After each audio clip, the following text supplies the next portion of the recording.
Nesse vídeo eu gostaria de falar sobre 3 coisas únicas no assunto do Evangelho. Sem dúvida, a Bíblia apresenta mais do que 3 coisas únicas neste assunto e outros, mas, lendo 3 versículos, apenas 3 pequenos versículos, no Novo Testamento, gostaria de me servir deles para explicar o assunto do Evangelho, como você pode ser salvo. Então, vamos ler primeiramente em João capítulo 3, versículo 3, onde temos ali a história de Nicodemos, um fariseu que procurou o Senhor Jesus para conversar com ele, porque Nicodemos o admirava, e nós vemos que Nicodemos aproveitou, foi um homem salvo, pois no mesmo evangelho mais adiante, nós vemos que ele defende o Senhor Jesus e também, inclusive, ele estava na hora do sepultamento do corpo do Senhor. Então vamos ler João capítulo 3, versículo 3, para ver a primeira coisa única em relação à salvação, ou no assunto espiritual. Jesus respondeu e disse-lhe isto a Nicodemos: na verdade te digo que aquele que não nascer de novo não pode ver o reino de Deus. Vou repetir o versículo.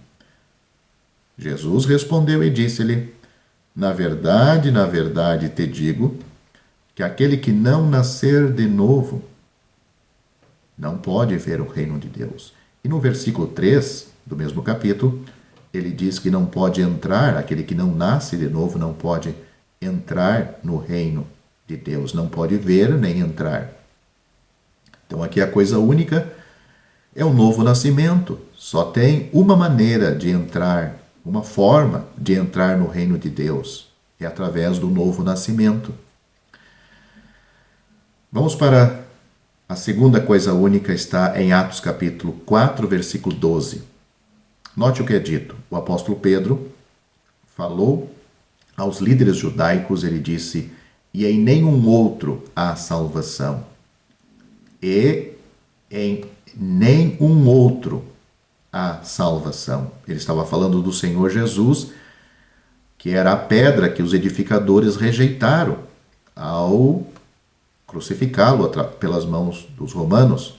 Em nenhum outro há salvação, porque também debaixo do céu nenhum outro nome há dado entre os homens, pelo qual devamos ser salvos. Em nenhum outro há salvação, porque também debaixo do céu nenhum outro nome há dado entre os homens, pelo qual devamos ser salvos. Então, aqui a coisa única é o Senhor Jesus Cristo é o Salvador, o único Salvador. E por último, vamos ler em Apocalipse capítulo 20, versículo 15. Lá é dito: e aquele que não foi achado escrito no livro da vida foi lançado no lago de fogo. Aquele que não foi achado escrito no livro da vida foi lançado no lago de fogo. Então aqui nós vemos o único lugar para o pecador impenitente, o pecador que não foi salvo, o pecador que não quer ser salvo. Não tem outro lugar, outro destino para ele, reservado por Deus, a não ser o lago de fogo. Então, por alguns minutos, vamos pensar nestes versículos, começando com o novo nascimento. Podemos começar com uma pergunta: por que precisamos nascer de novo? Na realidade, essa palavra, esse novo nascimento, seria mais correto nascer do alto. O novo nascimento se dá quando a pessoa é salva. Eu já vi ensinadores dizer que o novo nascimento é uma preparação para a salvação depois, mas eu não vejo isto nas Escrituras. Servem-se como exemplo no caso de Cornélio, em Atos capítulo 10, onde ele fazia muitas orações, fazia esmola, orava a Deus e fazia esmolas, e a nação de Israel gostava dele, ele apoiava a nação de Israel, Vemos que ele era temente a Deus e com toda a sua casa, inclusive os seus servos. E com isto que está registrado, com esta atitude deste homem, eu ouvi dizer que ele tinha nascido de novo, Deus estava preparando ele, através do novo nascimento, para que depois ele recebesse a salvação. É complicado, é difícil aceitar uma coisa assim, quando que nós acabamos de ler que para entrar no reino de Deus é preciso nascer de novo. Nasce de novo, entra no reino de Deus, mas não é salvo, e depois é que é salvo. Porque o reino de Deus aqui é a esfera correta, como a maneira correta de um verdadeiro filho de Deus estar no reino. Não é dos impúrios, que fazem parte também deste reino, mas que são joio. Mas aqui está sendo apresentado a maneira correta. Então, o novo nascimento, a verdadeira forma de entrar no reino é através do novo nascimento. E esta pessoa já é salva com o nascimento. Porque a salvação, a palavra salvação, é um pacote que nele está incluído muitas outras coisas e que são descritas e que nós compreendemos em palavras. Tem o novo nascimento, a justificação, a regeneração, o perdão, a remissão, e assim há várias outras palavras e várias coisas que acontecem no momento da salvação. E a salvação é um pacote que inclui muitas coisas. Cada uma das palavras e cada coisa tendo o seu significado. E uma delas é o novo nascimento. E isso acontece no momento quando a pessoa é salva. Ela nasce naquele momento, nasce do alto. Não é um processo. Nasce primeiro, nasce de novo, tem um novo nascimento e depois ela vai ser salva. Isto não me cheira bem. E também não vejo nenhum apoio das Escrituras. Às vezes a justificativa é que Deus não ouve um pecador.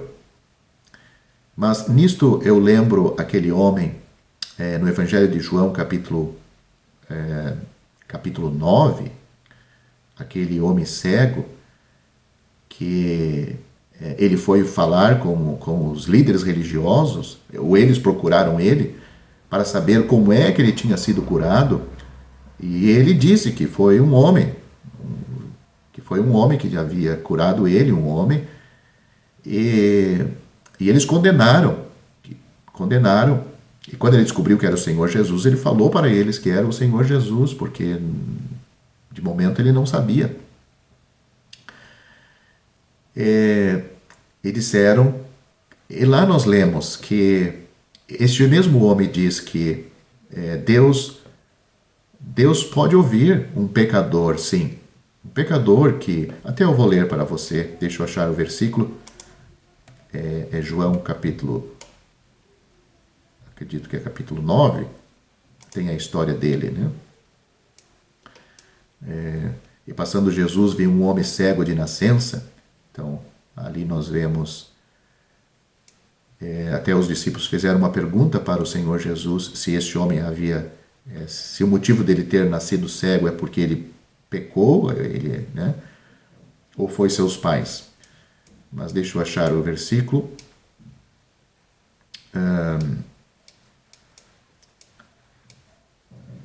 Então, diz aqui, inclusive, depois esses líderes chamaram os seus pais, até para perguntar, os seus pais com medo de responder qualquer coisa que os incriminasse, ou que eles...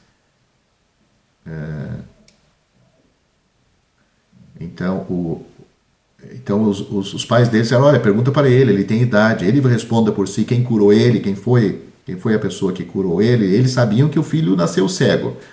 Mas olha aqui, versículo 25, João capítulo 9, versículo 25. Jesus respondeu, respondeu o cego, né, para estes homens.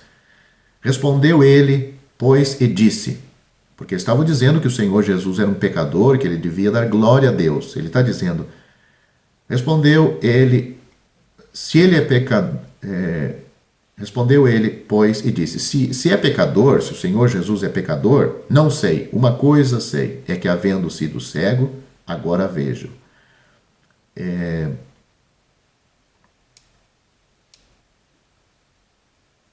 Só mais um momento. Versículo 31. Ora, nós sabemos que Deus não ouve a pecadores. Isto o cego está dizendo para esses líderes. Ora, nós sabemos que Deus não ouve a pecadores. Mas se alguém é temente a Deus e faz a sua vontade, a esse ouve.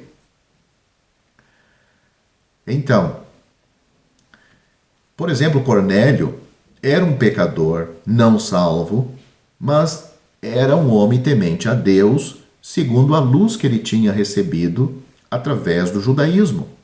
Tem pessoas tementes a Deus, segundo a luz que ela tem recebido pela própria natureza. Porque é isto que Paulo nos ensina em Romanos capítulo 1, que a própria natureza é uma pregação. E eu tenho visto pessoas assim que são tementes a Deus sem nunca ter ouvido o Evangelho.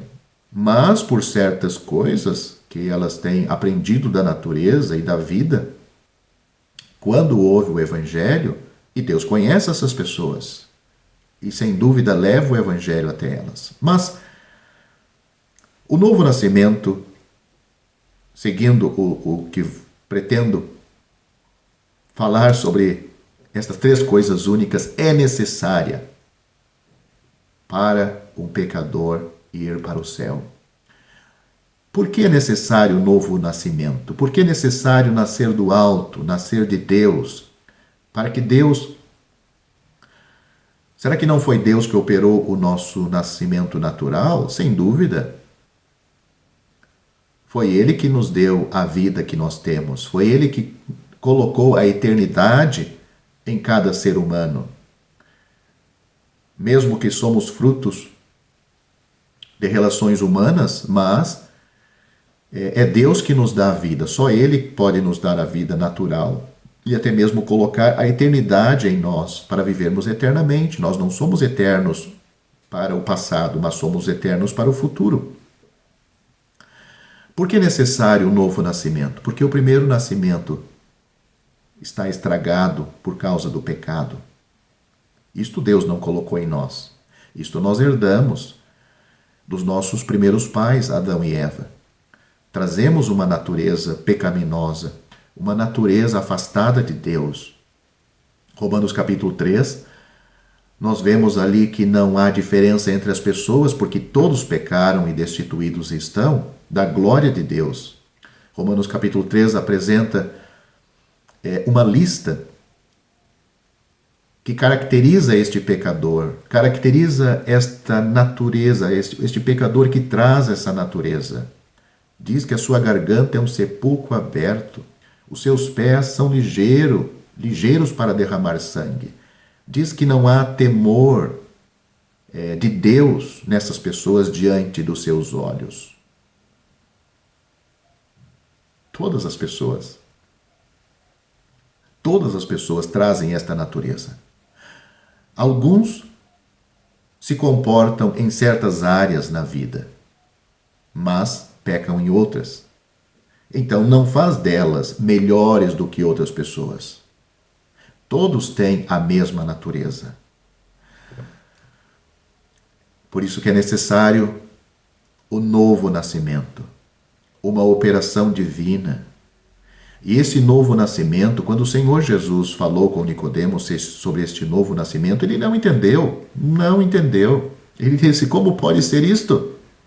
Ele estava pensando em coisas humanas, coisas naturais, carne, física, carnal, física. Ele disse, será que eu tenho que entrar no ventre de minha mãe e nascer novamente? Ele disse, não. Esse é um nascimento divino, nascer do alto. O Senhor Jesus desenhou para ele então. Ele disse, olha, no versículo 14 deste capítulo 13, ele disse, como Moisés levantou a serpente no deserto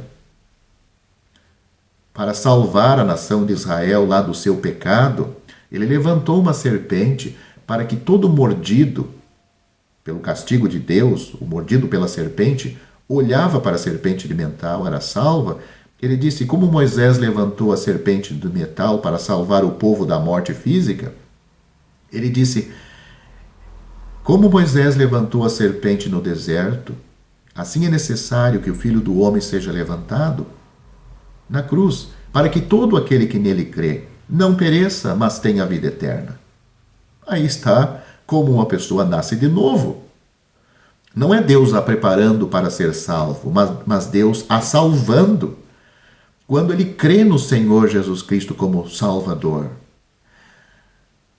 O Senhor Jesus desenhou, colocou em gráfico, em imagem, para que Nicodemos entendesse. Ele diz, você é este pecador picado pelo pecado, pela serpente. Nas suas veias corre o antídoto mortal, que não somente vai levá-lo à morte física, como estava levando aqueles israelitas, mas à morte espiritual. Você precisa nascer de Deus. Como os israelitas olharam para a serpente que Deus providenciou através de Moisés, levantando-o numa haste, assim foi necessário que para a salvação, para que você nasça do alto, você creia em Cristo. Foi necessário que o Senhor Jesus, ele chama ali o Filho do Homem, o homem perfeito, o substituto de outros homens imperfeitos, ele fosse levantado na cruz, para que todo aquele que nele crê, o olhar pela fé de um condenado, a morte eterna, não pereça. É necessário que o Filho do Homem seja levantado, para que todo aquele que nele crê não pereça, mas tenha a vida eterna. O Senhor Jesus Cristo segue que Deus amou o mundo de tal maneira que deu o seu Filho unigênito, para que todo aquele que nele crê não pereça, mas tenha a vida eterna. Aqueles israelitas que estavam sendo mordidos pela serpente, a serpente do deserto, estavam morrendo, elas não mereciam nada de Deus. Elas falaram contra Deus e contra Moisés na história, em Números capítulo 21. Sim, elas deviam ser condenadas. Deus era justo se deixassem todos ser mortos, mordidos e mortos pelos venenos da serpente. Mas o Senhor Jesus diz, não, Deus não deixou eles morrerem, todos eles morrerem. Porque Deus amou o mundo. Deus não quer deixar os pecadores morrer com esta natureza, com este veneno que corre dentro deles. Porque Deus os ama. Mesmo que eles falem contra Deus, mesmo que não há temor de Deus diante dos seus olhos, Deus os ama. E deu o seu Filho unigênito, para que todo aquele que nele crê não pereça, mas tenha a vida eterna. Porque Deus enviou o seu Filho ao mundo não para que julgasse o mundo, mas para que o mundo fosse salvo por ele. Quem crê nele não é condenado, mas quem não crê já está condenado. Então aí nós temos a única maneira de uma pessoa entrar no reino de Deus, ir para o céu, fazer parte do reino de Deus, a nova esfera, a esfera onde Deus reina, aonde Deus tem autoridade, aonde a vontade de Deus é recebida com prazer, aonde aquela pessoa que nasceu de novo tem prazer em obedecer a Deus, a nova natureza. Então, o novo nascimento é a única maneira da pessoa entrar no reino de Deus e ir para o céu. Atos capítulo 4, versículo 16, nós lemos sobre o único Salvador. Atos capítulo 4, versículo 12, aliás, eu acho que eu falei 16, mas Atos capítulo 4, versículo 12, diz, em nenhum outro há salvação. Porque debaixo do céu nenhum outro nome há dado entre os homens, pelo qual devamos ser salvo. É necessário ser salvo. Debaixo do céu não existe outro Salvador, não existe outro nome para nos salvar, seja Buda, Maomé, Allan Kardec,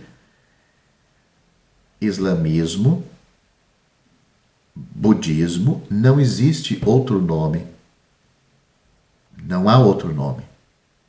Não há outro homem que possa nos salvar a não ser o Senhor Jesus Cristo, o Filho do homem.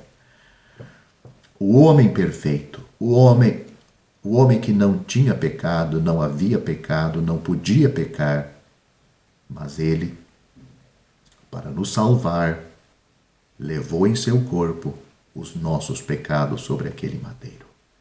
Deus o fez pecado por nós, para que nele fôssemos feitos justiça de Deus. Ele foi ferido, sim, por nossas transgressões, moído por nossas iniquidades. Ao Senhor agradou moê-lo, fazendo-o enfermar. A sua alma se pôs por expiação do pecado. Essas verdades estão em Isaías capítulo 53, 1 Pedro capítulo 2. Diz que o justo padeceu por nós os injustos, para nos levar a Deus. O Senhor Jesus é o único habilitado por Deus para nos salvar. Lá na cruz, ele disse que a obra e o assunto da salvação estava consumado. Não era necessário acrescentar mais nada. Ele acrescentar ou fazer algo mais, tampouco nós podemos acrescentar ou fazer algo mais a esta obra. O pecador tem que receber, crer, receber como seu Salvador. Aí Deus mostra ao mundo um Salvador todo suficiente. Não existe outro nome para nos salvar, como também não existe outro nome para nos reunir. A pessoa salva por este nome, salva por esta pessoa, porque na Bíblia o nome fala da pessoa. A Bíblia dá muita ênfase ao nome do indivíduo que ele recebeu, e o nome tem um significado. Por exemplo, o nome do Senhor Jesus, o nome Jesus, é Jeová Salvador. E realmente ele era Jeová e Salvador. Ele era Jeová, não era simplesmente um título no nome do Senhor Jesus. Nós vemos que muitos nomes de pessoas na Bíblia era só o título, porque o caráter daquela pessoa, a vida daquela pessoa não condiz com o nome. Mas o nome que o Senhor Jesus Cristo condizia com a pessoa, com o caráter, com a essência da sua pessoa. Ele era Jeová, e é Jeová, e era e é Salvador. O apóstolo Pedro está dizendo: não existe debaixo do céu outro Jeová, outro Salvador que nos foi dado entre os homens, pelo qual devamos ser salvos. Meu prezado ouvinte, você se habilita a crer nele como seu Salvador? Será que existe na sua alma a chama do Espírito Santo, algo falando no seu íntimo, dizendo: você precisa de um Salvador assim, você precisa de uma vida assim, chega de sofrer, chega de ter decepções com esta natureza pecaminosa que existe em você? Você dizendo para si mesmo: chega de tanto desgosto, tristeza, já tentei ser feliz de várias maneiras, e esta natureza e o diabo também sempre aponta: não, agora você vai ser, não, aquela coisa, aquilo, não, agora sim, não, você vai conseguir sim. Meu amigo, você vai terminar a sua vida. Pode ter alcançado muitas coisas aqui, realizado, mas o que terá para a eternidade? Você terá a coisa única que lhe coloca no céu, o novo nascimento? Você já tem o único nome que lhe salvou, o Senhor Jesus, do seu lado, para lhe pegar na mão da hora da morte e levá-lo para o céu? Você vai estar sozinho? Pode ter médicos, os melhores médicos, a família à sua volta, mas eles vão ficar? Quem vai levar você para a eternidade? Quem vai levar você para o céu? Sem este Salvador, o único Salvador, você estará sozinho. Você partirá para a eternidade, abrirá os seus olhos no inferno. Nós lemos em Apocalipse capítulo 20, versículo 15, do lago de fogo. O lago de fogo é diferente das traduções que usam para o inferno. O lago de fogo, a palavra grega é Geena, e a palavra grega para onde é traduzido muitas vezes inferno é Hades. Na realidade, Hades, por exemplo, em Atos capítulo 2, Pedro disse que o Senhor Jesus esteve no Hades. A história de Lucas capítulo 16, nós vemos que o rico que morreu, ele abriu os seus olhos em tormento estando no Hades. Mas aquele pobre também que morreu, que estava no seio de Abraão, também estava no Hades. Então, como assim? O Hades é um departamento, um lugar onde existem pessoas sofrendo, existem pessoas felizes. Mais ou menos assim. A revelação que temos em relação a este assunto, porque nós não temos uma revelação totalmente completa, mas aquilo que Deus abre da eternidade para nós em relação a isto, que o Hades é um estado onde estão as almas. As almas, inclusive a alma do Senhor Jesus. Na hora da morte. Mas o Senhor Jesus disse para o ladrão que foi salvo por ele mesmo, por Cristo mesmo, ao seu lado, disse que ele estaria no paraíso. Mas Pedro disse que ele estava no Hades, em Atos capítulo 2. Como é que se entende isto? Então o Hades é um estado com duas esferas. Podemos pensar Hades, a parte de cima, onde é o paraíso, estão as almas dos salvos, e Hades, a parte de baixo, onde tem essas almas sofrendo. Sofrendo. O rico disse: estou atormentado nestas chamas, porque a verdadeira pessoa é a alma e o espírito daquela pessoa. Na hora da morte, a alma e o espírito não dormem com o corpo, ela não se desfaz, mas ela existe em um desses dois lugares. Mas então o lago de fogo, se você ler os versículos a partir do versículo 11 deste capítulo de Apocalipse, você vai perceber que inclusive o Hades, ali traduzido por inferno em algumas versões, diz que o mar deu os mortos que neles haviam, e o Hades deu os mortos que nele havia. Significa então que diante do grande trono branco, que é aí o juízo final, como muita gente diz, Deus trará do Hades os pecadores, a alma dos pecadores, e do mar e da terra, o corpo vai ser unido, corpo, alma e espírito dos pecadores, para comparecer diante do grande trono branco, que é um trono suspenso no ar. Porque no versículo 11, os céus e a terra sumiram. Não tem apoio para essas pessoas. Imagine só, toda a esperança desses pecadores estava na terra. Deus as tirou. O céu também, inclusive, hoje estão explorando Marte, a Lua. Então o céu que eles veem hoje, que talvez dava alguma esperança para a humanidade, eles não têm nada. Diante de si está o juiz. O mesmo que era o Salvador aqui para eles, agora está como juiz. Sim, como pode ser?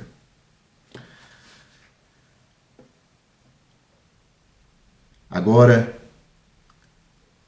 você já ouviu falar e conhece o advogado que defende o culpado?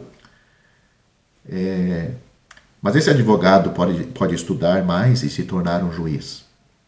Então o juiz, como advogado, o mesmo que defendia aquele culpado, e depois sendo juiz, este culpado comparecendo perante o juiz, agora já não é mais, é a mesma pessoa, mas agora ele é um juiz, é ele que dá a sentença para a condenação. A mesma coisa, o Senhor Jesus hoje se apresenta como Salvador. O advogado, aquele que pode salvar, é isso que nós lemos? tanto da própria boca do Senhor Jesus em João capítulo 3, como também da boca do apóstolo Pedro em Atos capítulo 4, versículo 12, que Deus apresenta neste mundo para as pessoas em vida um Salvador todo suficiente. E esta salvação vem pela fé, gratuitamente. Mas agora aqui em Apocalipse capítulo 20, a partir do versículo 11, nós vemos que não existe outro lugar para o pecador que não é salvo, a não ser o lago de fogo.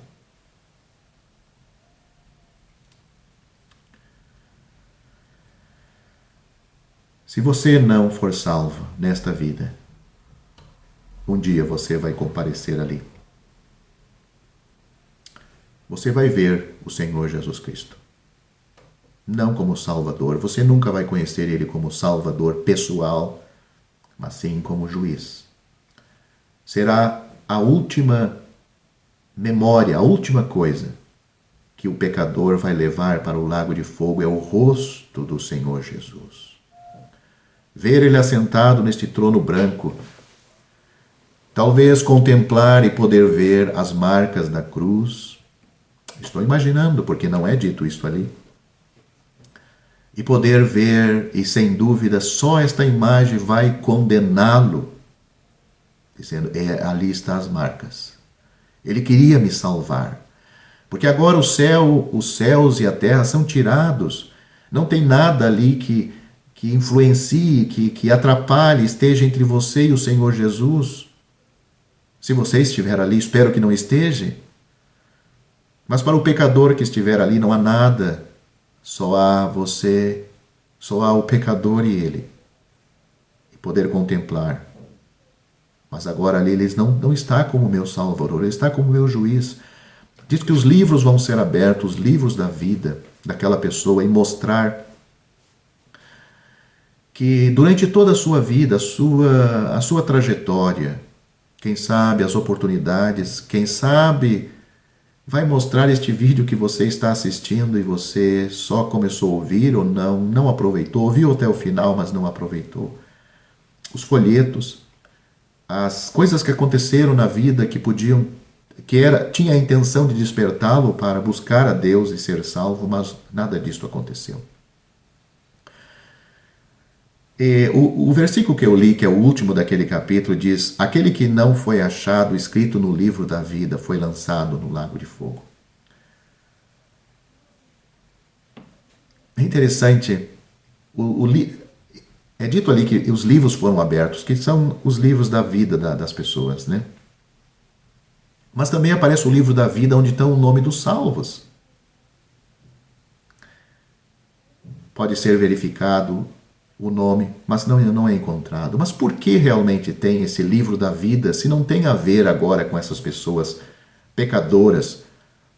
Todos sabem que os nomes não estão ali. Isto para mostrar para o pecador que existia um livro da vida. Pessoas salvas estão escritas neste livro. Mas o livro da vida delas, o livro da vida desses pecadores, os livros da vida dos pecadores, não o livro da vida, mostra que não tem evidência de vida de Deus. Na trajetória da vida delas, não tem registro. A vida que eles viveram aqui foi somente uma vida separada de Deus. Podiam ser pessoas religiosas, mas a religião é uma capa que é vestida exteriormente. Não muda a alma. Não é a operação de Deus na alma do pecador que o transformou, que colocou nele desejos para fazer a vontade de Deus, para vencer o pecado, vencer o mundo, vencer o diabo, para servir a Deus, para dar testemunho de Deus neste mundo. A salvação de Deus deixa aquele crente uma nova criatura em Cristo. E se alguém está em Cristo, nova criatura é, as coisas velhas já passaram, eis que tudo se fez novo. O seu desejo é servir a Deus, é fazer a vontade de Deus. O crente traz a natureza pecaminosa, mas ele vê essa natureza como um empecilho na sua vida para muitas vezes fazer a vontade de Deus. Mas Deus dá o Espírito Santo, a nova vida, e o crente tem força nele para vencer esta natureza pecaminosa. O religioso não tem. Ele não tem. Talvez ele tenha o desejo de cumprir certas coisas que a religião ensina para agradar a Deus e para que Deus lhe dê a salvação, para que Deus leve ele para o céu. Mas o crente não é assim. Ele quer vencer o pecado porque ele é filho de Deus, ele já é uma pessoa salva. Ele não se contenta em ser um vencido pelo pecado, por Satanás ou pelo mundo. Não. E o crente vencido por essas coisas, ele não é uma pessoa feliz. O pecador, sim. O pecador tem prazer.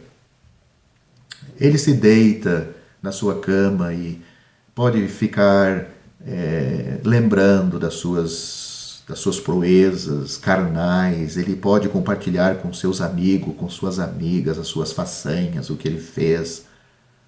Mas o crente que tem o Espírito Santo nele, a pessoa salva, ele sente vergonha, ele sente tristeza, ele se arrepende, ele se confessa, ele confessa isto a Deus, e ele tem o desejo de fazer a vontade de Deus, de ser realmente o que ele foi feito por Deus, o que realmente ele é feito por Deus. Termino esse vídeo. Que você não se esqueça, a única maneira de você entrar no reino de Deus é o novo nascimento. O único Salvador para salvar você, levar você para o céu, é o Senhor Jesus Cristo. O único lugar para um pecador não salvo é o lago de fogo. Então, você mesmo, tem que tomar a decisão. Espero que você creia no Senhor Jesus Cristo de todo o seu coração. A Bíblia diz: crê no Senhor Jesus Cristo e você será salvo. Atos capítulo 16, versículo 31. Uma vez eu falei para um testemunha de Jeová. Ele estava querendo me encher da sua doutrina, como se eu não conhecesse todos os princípios deles e os pontos deles. Eu disse: olha, a coisa mais importante para uma pessoa é a salvação. Você já é salvo? Ele disse: não, a salvação não é importante. Olha só. E realmente para eles não é importante a salvação. Não é importante. O que adianta um teólogo cheio de conhecimento doutrinário morrer sem a salvação? Que adianta um pastor, um padre, um missionário morrer em seus pecados sem a salvação? Todo o seu ofício, toda a sua religiosidade que ele cumpriu em vida, nada valerá, pois em nenhum outro há salvação, nem em mim mesmo, nem neles, em nenhum outro há salvação, porque debaixo do céu nenhum outro nome há dado entre os homens, pelo qual devamos ser salvos. Só por Jesus é que nós somos salvos.